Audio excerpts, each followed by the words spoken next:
రాష్ట్రంలో పెత్తందారులకి పేదవాళ్ళకి పోరాటం అంట.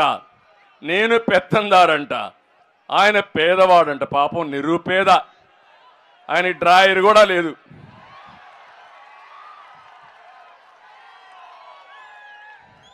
పేపర్ లేదు, టీవీ లేదు, బంగ్లాలు లేవు, ప్యాలెస్లు లేవు, బట్టలు లేవు.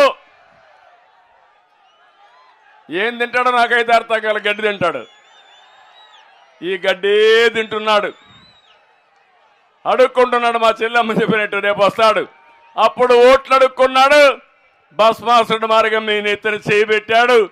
ఇప్పుడు మళ్ళా కథలు గుద్దుడే గుద్దుడు. ఇప్పుడు 5 ఏళ్ళు వదిలిపెట్టకుండా గుద్దాడు. మళ్ళా ఓటేస్తే ఇంకా బానిసలమే. మనం ఆ విషయం గుర్తుపెట్టుకోవాల్సిన అవసరం ఉంది. ఆ రోజు మీరు చూడండి, పేదవాళ్ళ కోసం 200 రూపాయల పింఛన్ని 2000 రూపాయలు పెంచిన ఘనత తెలుగుదేశం పార్టీది. అవునా కాదా? పెన్షన్ తీసుకొచ్చిందే మన నాయకుడు ఎన్టీ రామారావు గారు. ఆ తర్వాత నేను 200 రూపాయలు ఉంటే ఒకేసారి 1000 రూపాయలు చేశా, దాన్ని మళ్ళా 2000 చేశా. మీటింగ్లో వస్తే మాట్లాడతాడు అబద్ధాల కోరు ఈ ముఖ్యమంత్రి. ఆయన 1000 రూపాయల నుంచి 3000 చేశాడంట. ఎవరు చేశారు తమ్ముడు 2000 వరకు? నేను చేశాను. తెలుగుదేశం చేసిందంటే గట్టిగా చప్పట్లు కూడా చెప్పండి. జగన్మోహన్ రెడ్డి అనునిత్యం అబద్ధాలు చెప్తావు. ఈ విషయంలో మీరు ప్రజలను అడిగితే వాళ్ళే చెప్తారు. రికార్డులు చూస్తే అవి అర్థమవుతాయి. మళ్ళీ నేను చెప్తున్నా, ఈ ముఖ్యమంత్రి చేసిన ఇది మీరు చూస్తే మీ అందరికీ తొలి రోజునే పెన్షన్ ఇస్తానని చెప్పాడా లేదా? 3000 ఇస్తానన్నాడా లేదా? తర్వాత వంతుల వారిగా దశల వారిగా ఇస్తానని మాట మార్చేశాడు. అదే నేనుంటే ఇంకొక 30,000 రూపాయలు ప్రతి ఒక్క పింఛన్దారుకు వచ్చేది. జగన్మోహన్ రెడ్డి మీకు 30,000 రూపాయలు బాకీ ఉన్నాడు పింఛన్దారులకి, పెన్షన్స్కి అందరికీ. అందుకే నేను ఒకటే హామీ ఇస్తున్నా, మళ్ళీ రాబోయే రోజుల్లో వీళ్ళకు న్యాయం చేసే బాధ్యత కూడా తెలుగుదేశం పార్టీ తీసుకుంటాం. చరిత్రలో మొట్టమొదటిసారిగా కిడ్నీ బాధితులకి, తలసేమియా వ్యాధి బాధితులకి, కల్లుగీత కార్మికులకి, డప్పు కళాకారులకి, మత్స్యకారులకి 50 ఏళ్లకే పింఛనిచ్చాం. కడాన ట్రాన్స్జెండర్ ఆడ మగ కాని వాళ్ళు కొంతమంది ఉంటే, వాళ్ళు కొన్ని గ్రామాల్లో తిరిగి బాధపడతా ఉంటే వాళ్ళకు కూడా ఇండ్లు కట్టించి నెలకు 2000 రూపాయలు పింఛనిచ్చిన ఘనత తెలుగుదేశం పార్టీదని చెప్పి నేను మీకు తెలియజేస్తున్నా. అది మానవత్వం. ఇంకో పక్కన మొత్తం ఇసుక వల్ల చాలా మంది ఇబ్బంది పడ్డారు. ఈరోజు ఒకే ఒక విషయం నేను మిమ్మల్ని కోరుతున్నా, ఉత్తరాంధ్ర తెలుగుదేశం పార్టీకి కంచు కోట, వెనుకబడిన వర్గాలుండే ప్రాంతం ఇది. ఎప్పుడూ మమ్మల్ని అభిమానించారు, తెలుగుదేశం పార్టీకి బలపరిచారు. అందుకే మొన్న కార్యక్రమం పెట్టాం, జై హో బీసీ. మళ్ళీ బీసీల రాజ్యం వస్తుంది, తెలుగుదేశం వస్తుంది, జనసేన ఉంటుంది. కలిసి ఈ బీసీలను అన్ని విధాలా ఆదుకునే బాధ్యత మేము తీసుకుంటామని ఈ సభా సందర్భంగా మీకు తెలియజేస్తున్నా.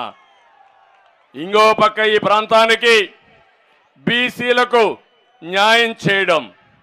ఒక విషయం మీరు చూడండి, ఇప్పుడు ఇక్కడ పెత్తనం అనుకుంటున్నాం, ఇక్కడ బొత్స ఉన్నాడు. పాపం బొత్స మనిషి అయితే లావుగానే ఉంటాడు, అయితే ఆయన ఏం చెప్తాడో మనకు ఒకసారి అర్థం కాదు. కానీ పెత్తనం మాత్రం మొన్నటి వరకు విజయసాయి రెడ్డి, ఇప్పుడు సుబ్బారెడ్డి, ఇప్పుడు బొత్స మాత్రం దీని గురించి మాట్లాడలేడు. అంటే ఇక్కడుండే బీసీలు పనికిరారు, ఎక్కడెక్కడనో పెత్తందారులు వచ్చి ఇక్కడ బీసీలకు నాయకత్వం ఇస్తారంటే ఎక్కడ న్యాయం అని అడుగుతున్నా. అదే తెలుగుదేశం హయాంలో ఉత్తరాంధ్ర నుంచి ఒక మంత్రి కేంద్రంలో ఇస్తే అది గౌరవనీయులు ఎర్రంనాయుడు గారికి ఇచ్చాం. ఇక్కడుండే కళా వెంకట్రావు గారు కానీ అనేక మంది మంత్రులు ఇచ్చిన ఘనత తెలుగుదేశం పార్టీదని చెప్పి కూడా నేను మీకు తెలియజేస్తున్నా. ఇంకొక పక్క నా ఆలోచన ఒకటి, ఉత్తరాంధ్రకు నీళ్లు ఇవ్వాలి, ఉద్యోగాలు ఇవ్వాలి, ఇంకో పక్క ఇండస్ట్రీస్ రావాలి, ఇంకో పక్క ఇన్ఫ్రాస్ట్రక్చర్ కూడా బాగా అభివృద్ధి చేయాల్సిన అవసరం ఉంది.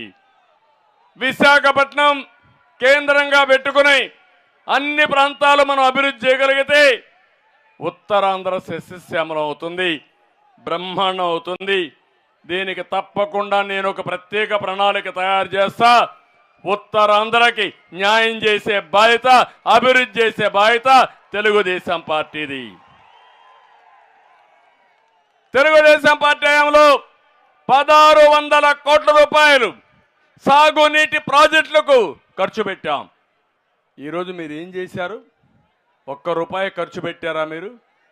ఏ ప్రాజెక్ట్ అయినా పూర్తి అయిందా అని మిమ్మల్ని అడుగుతున్నా. ఆ రోజు మద్దు వలస కానీ, లేకపోతే తారకరామ తీర్థసాగర్ కానీ, తోటపల్లి కానీ, వంశధార కానీ అన్ని ప్రాజెక్టులు మనమే పూర్తి చేశాం. ఈరోజు అన్ని ప్రాజెక్టులు నిర్వీర్యమైపోయే పరిస్థితి వచ్చింది.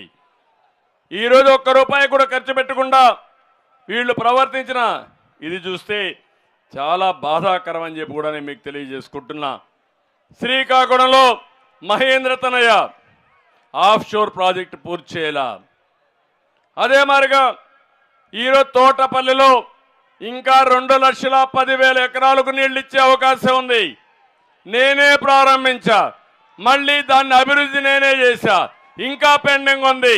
తోటపల్లిని పూర్తిగా అభివృద్ధి చేసి చివరి పొలాలకు నీళ్లు ఇచ్చే బాధ్యత తెలుగుదేశం పార్టీ తీసుకుంటామని చెప్పి నేను మీకు అందరికీ హామీ ఇస్తున్నా. ఇరిగేషన్కు ప్రాధాన్యత ఇస్తాం, ఇంకో పక్కన ఉద్యోగాలకు ప్రాధాన్యత ఇస్తాం. ఈరోజు ఉత్తరాంధ్రలో మీరు చూస్తే ముఖ్యమంత్రికి జగన్మోహన్ రెడ్డికి మన మీద ప్రేమ లేదు, ఇక్కడ ఆస్తుల మీద ప్రేమ ఉంది. ఒక్క విశాఖపట్నంలో 40,000 కోట్ల రూపాయల ఆస్తులు కొట్టేశారు. ఎక్కడ భూమి కనపడిస్తే అక్కడ జగన్ కనుబడుతుంది. ఇంకెవరైనా సరే రాసి ఇవ్వకపోతే మెడ మీద కత్తి పెట్టి రాయించుకునే పరిస్థితికి వచ్చారు.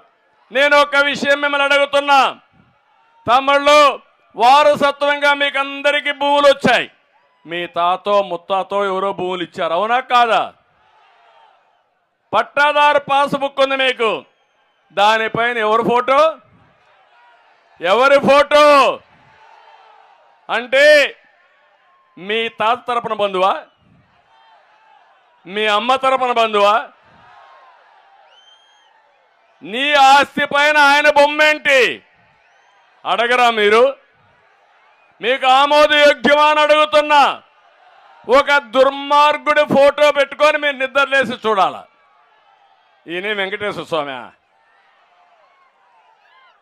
అది కూడా చెప్తున్నారు ఆయనే యేసు ప్రభు. ఎక్కడికి పోతారో నాకైతే అర్థం కావడం. ఆయన పంపించారంట యేసు ప్రభు, ఈయన పంపించాడంట. ఇంకో పక్క మీరు ఒకసారి చూస్తే మీ భూమి సర్వే చేస్తున్నారు, సర్వే చేసి రాళ్లు నాటుతారు. ఆ రాళ్ల పైన ఎవరు ఫోటోయా? ఇది సైకో కాకపోతే ఏంటి? ఇంకో పక్క నిన్న మంత్రి చెప్తున్నాడు భూరక్షణ చట్టం అంట. భూరక్షణ కాదు, భూభక్షణ చట్టం వస్తా ఉంది.